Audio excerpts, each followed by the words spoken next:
And welcome back to Live at 4. We hear a lot about setting boundaries in relationships and how they are the key to long-term success. So today we have our local professional matchmaker, Julie Amann from It's Just Lunch, Milwaukee, to talk about these boundaries and how important they are, especially in the beginning of a relationship. Absolutely. Boundaries really do establish guidelines in a relationship, and that's so key because you're really telling your partner what your needs are, what your expectations are, and even limitations. And so, simply put, boundaries are really establishing that space where you end and your partner begins. Sure, but how do you get into that conversation, Julie, without it being so forward and in your face?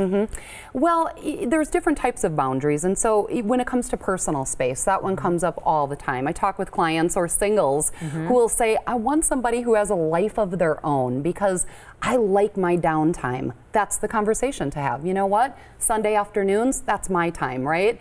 Or maybe Tuesday nights is my night with the girls. Setting those boundaries in place, it has to be known. You have to be authentic to yourself because boundaries within a relationship, you're not only respecting your partner's needs, but you're also honoring your own. Very important in a healthy relationship. Okay, healthy relationship, but how do you bring it up? Do you say, let's talk about boundaries? You can. I mean, there are so many different types of boundaries, whether it's material things or mental boundaries. If you have children, that's a whole nother set of boundaries. So it really depends on the topic, but yes, communication is key, but it's the difference between having that positive conversation of the why.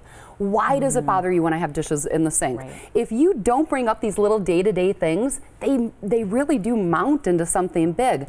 But the why will make you not sound like a martyr. It's worse to say, I pick up after you every single night, instead of saying, it gives me anxiety. I really like to wake up and start fresh. The dishes in the sink don't let me do that. Can you work with me here?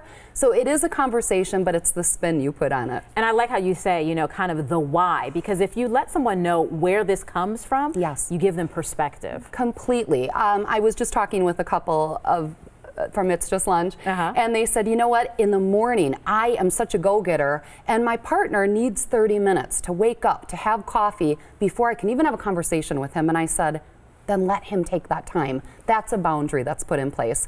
Really super important to be fluid with boundaries, right? If Sunday afternoon is your thing, and your significant other has a family function he wants you at, make sure that it's fluid. Make sure you're readjusting those priorities and being within reason, but you have to be authentic to who you are. You have to start with those boundaries early so that 6 years later you're not springing a surprise on that person.